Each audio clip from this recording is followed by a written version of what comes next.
Hello everybody, it's Brian for GadgetUnit.com, and in this video I'll be taking a look at the Google Nexus 5X, made by LG. You can get the 16 gig model for $379 or the 32 gig model for $429.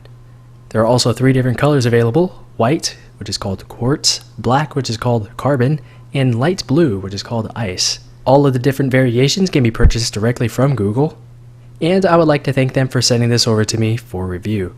The full list of specs can be found in the written review that's linked down below in this video's description. So to start, let's talk about the design and the hardware.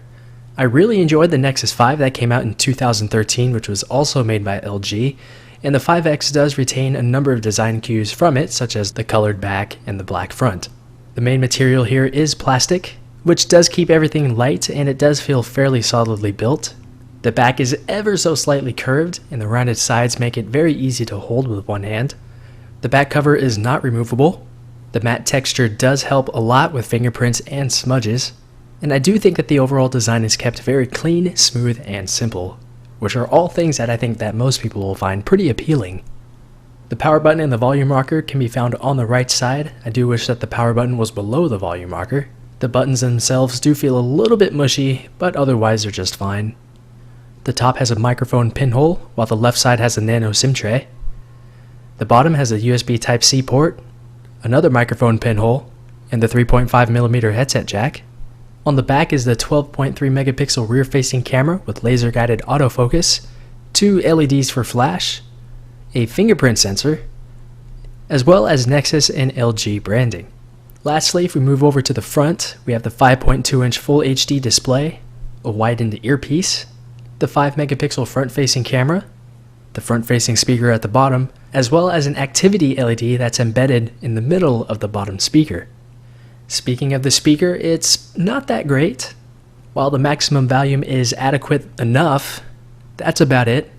The actual quality is pretty uneventful and doesn't really benefit anything other than quick speakerphone calls. When you turn the overall volume past about the 70% mark, there's some serious clipping and distortion to where you just want to turn it off and use headphones. But even when you're using headphones, the volume is mostly there, though the sound is pretty plain overall. There's a built-in equalizer, though once you turn that on, the maximum volume decreases quite a bit, to where even maxing the volume doesn't really provide enough sound. Fortunately, the rest of the device makes up for this. The display is about as good as it gets nowadays. It has great colors, viewing angles, touch response, and max brightness. I do wish that the brightness could get a little bit lower than its lowest level, but otherwise it's just fine.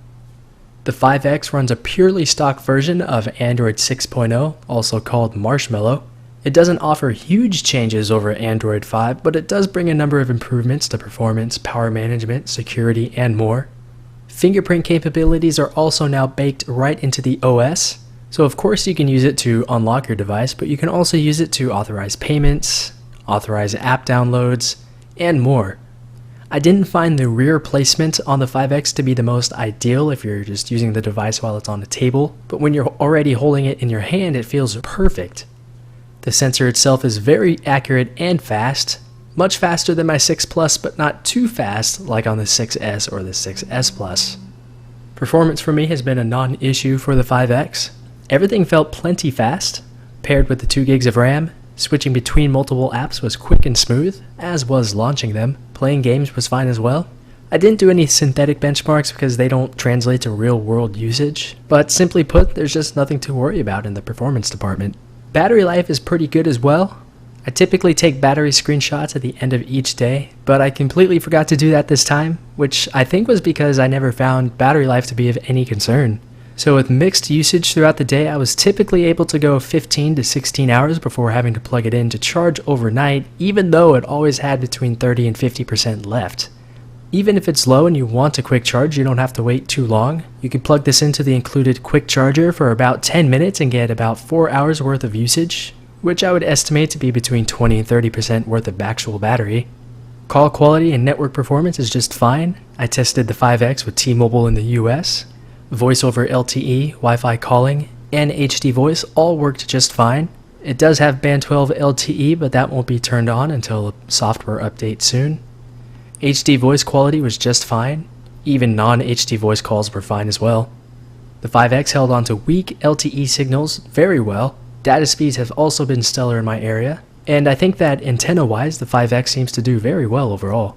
Nexus devices have never really had the strongest camera quality, but they're typically far from bad. With enough light, the 5X takes pretty good shots. It doesn't do too well in low light scenarios. The rear camera can record 4K video at 30 frames per second, but it doesn't do 60 frames per second for 1080p recordings or 720p, so there's no slow motion video at all. Still, I think that most people will be perfectly happy with the results of the camera on the 5X. So to conclude, the design of the device as well as the stock Android experience on the 5X has been excellent. Performance has been excellent, the display is nice to look at, it has one of the simplest designs in the smartphone industry today, it's got a good price, it will get new Android software updates before almost every other Android device. So with lines like those, there's really no reason you shouldn't be interested in the 5X, except for the fact that there are other devices with similar prices that also offer similar experiences.